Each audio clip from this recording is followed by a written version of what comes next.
स्वागत करता हूं आपका। Welcome to your own channel the construction beast.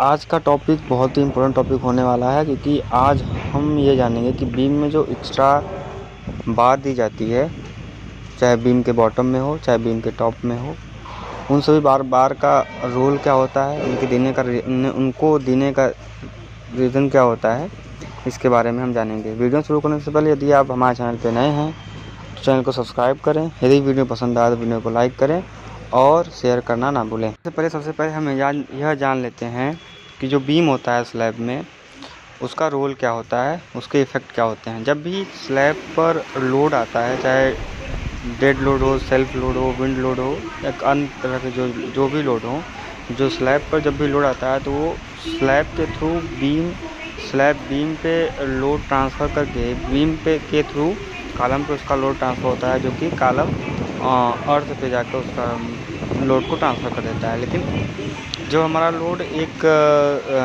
Beam के कैपेसिटी से, उसकी बियरिंग कैपेसिटी से अधिक जब लोड हो जाता है तो बीम के फेल्योर होने के चांसेस बढ़ जाते हैं। जैसे कि हमारे बीम में मिड पॉइंट पर बेंडिंग मोमेंट और इसके L/3 सेक्शन में शियर फोर्स जनरेट हो जाते हैं।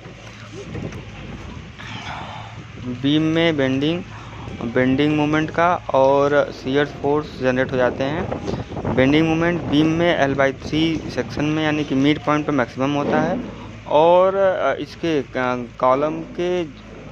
कॉलम और बीम के जॉइंट पर इसका शियर फोर्स मैक्सिमम होता है। इसमें शियर फोर्स हमारा मिड पॉइंट पर मिनिमम 0 और इसके स्टार्टिंग पॉइंट पे मैक्स होता है, जबकि बेंडिंग मोमेंट मिड पॉइंट पे मैक्स और इसके स्टार्टिंग पॉइंट पे मिनिमम होता है। जब भी लोड बीम स्लैब पर होती है या बीम पे अप्लाई होती है तो इसके मिड पॉइंट पर पॉजिटिव बेंडिंग मोमेंट जनरेट होता है, जिसके कारण, जैसा कि फिगर में आपको दिखाया गया है, पॉजिटिव बेंडिंग मोमेंट जनरेट होता है, जिसके कारण बीम की टेंडेंसी, बीम की प्रवृत्ति नीचे झुकने की ओर होती है, और कॉलम के जॉइंट पर इसका बेंडिंग मोमेंट नेगेटिव होता है, जिसकी टेंडेंसी ऊपर उठने की होती है। और इस जंक्शन पे शियर फेल्योर, कॉलम और बीम के जॉइंट पर शियर फेल्योर भी होने के चांसेस होते हैं। इसी शियर फेल्योर और बेंडिंग मोमेंट को रेजिस्ट करने के लिए, उसको प्रतिरोध करने के लिए, बियरिंग कैपेसिटी बीम की बढ़ाने के लिए हम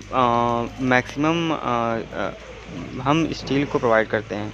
अब यह स्टील पूरी लेंथ में या पूरे बीम में प्रोवाइड कर देने पर यह बीम हमारी ओवर एनफोर्समेंट बन जाती है, जबकि हमारे इंजीनियर या डिज़ाइनिंग का यह एक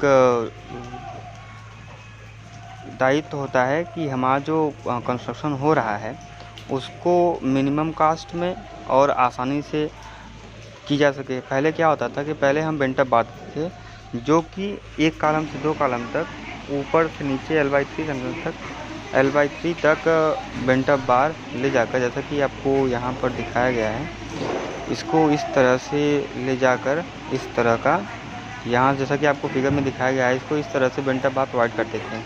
लेकिन इसमें हमारा साइट पर काम डिले होता था और मैक्सिमम टाइम लगता था इसको बेंटअप बार बनाने में। इसलिए अब हम बेंटअप बार की जगह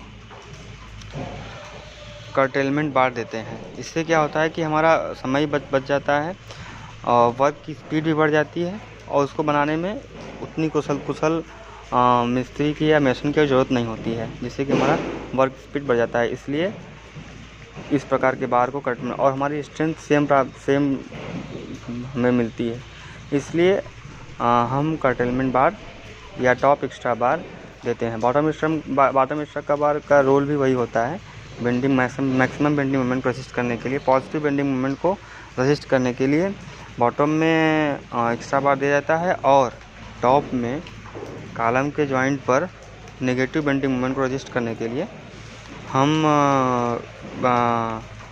टॉप एक्स्ट्रा बार प्रोवाइड करते हैं।